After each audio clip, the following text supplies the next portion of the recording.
Serial के आज के एपिसोड की शुरुआत होती है नायरा और कायरो से, जहां पर नायरा कायरो को लेकर हॉस्पिटल गई होती है और उसके कुछ टेस्ट डॉक्टर करती हैं और कहती हैं कि रिपोर्ट थोड़ी देर बाद मिलेगी। इसीलिए नायरा सोचती है कि वो पास के मॉल में थोड़ी देर घूम लेती है, तब तक टाइम भी हो जाएगा, क्योंकि अगर कायरो हॉस्पिटल के अंदर रहा तो वो सवाल पूछता ही रहेगा और अपने पापा को भी याद करेगा। यहाँ उसका मन बहला होगा।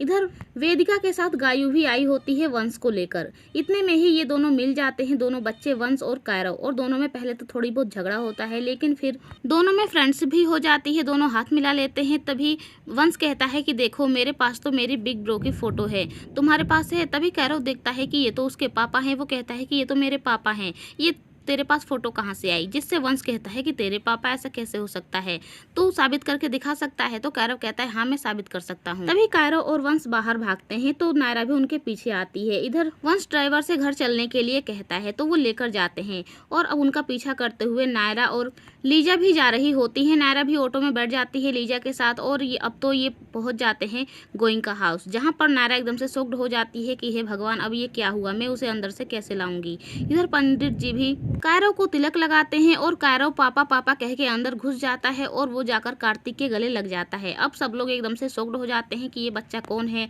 और कार्तिक को पापा क्यों कह रहा है। लेकिन इधर नायरा तो बहुत ही ज्यादा परेशान होती है।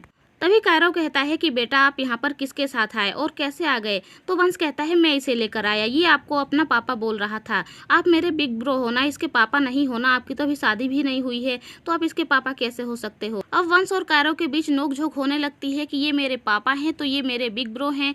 लेकिन कार्तिक वंश को समझाता है कि बेटा आप थोड़ी देर चुप रहोगे तो मैं आपके सवालों का जवाब दे दूंगा, मैं सबके सवालों का जवाब दे दूंगा। और सब भी यही पूछ रहे होते हैं तो कार्तिक कहता है आप लोग तो बड़े हैं, थोड़ा समझ सकते हैं सिचुएशन को, आप लोग कुछ मत पूछिए। जिससे अब कोई भी कुछ नहीं पूछता है, सब लोग साइड में खड़े हो जाते हैं। तभी दादी कहती हैं कि अब तो सगाई का मुहूर्त हो रहा है, जिससे कार्तिक कहता है कि सगाई का कोई भी नाम नहीं लेगा, वरना अगर कायरो पूछने लगा तो, और कायरो पूछने भी लगता है कि ये सगाई क्या होती है, तो बहाने बना देता है कि ये त्योहार होता है।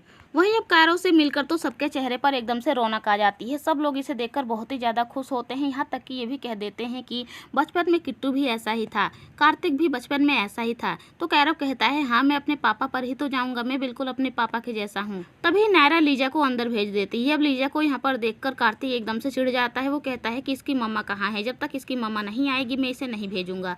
अब आज मुझसे कोई भी बहाने नहीं बनाना। तो बहाने तो बनाने की बहुत ज़्यादा कोशिश करती है, लेकिन कार्तिक लीजा की बात नहीं मानता है। वो कहता है कि नहीं, वो कायरो को नहीं भेजेगा, लेकिन सब लोग उसे समझाते हैं।